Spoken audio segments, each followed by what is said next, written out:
Qabaqlar belə bir adət var idi.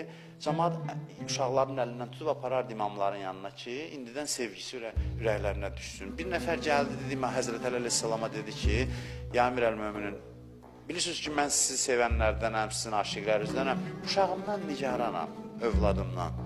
Biraz elə bil ki, o eşki görmürəm övladında, sizə qarşı, Əhl-i Beytə qarşı, sənə qarşı.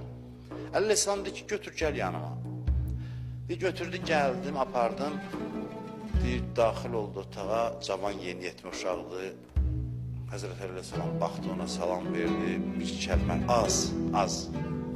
Bir-iki kəlmə, bir-iki sual verdi, danışdı və salam. Dedi ki, nigaran olma. Dedi, götürdüm uşağı, gəldim evə. Gəldim evə indi oturmuşuq, deyir, süfrə salıram, görüm dizini qızaqlayıb, ağlayır uşaq. Göz yaşı dökür. Deyirəm, gəl çörək yiyir, gəl yemək yiyir. Deyir ki, ağam üçün darıxmışam. O adam ki, onun yanına aparmışdı. Bu nə mehriban idi o. Gördüm ki, vəssalam, od ürəyinə düşüb. Eşq ürəyinə düşüb.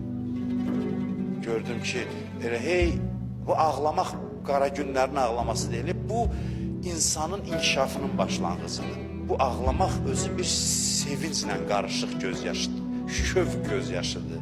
Sevgi olan şeydə acılıq, bədbəxtlik yoxdur. Bu adamların həyatı keyfiyyətlidir. Bu eşqlə yaşayanlar. Yoxsa qazan, yiy, iç, orada işlə, burada işlə. Bundan valla heç bir şövq həyata gəlməyəcək, axtarmayın, keyfiyyət gəlməyəcək.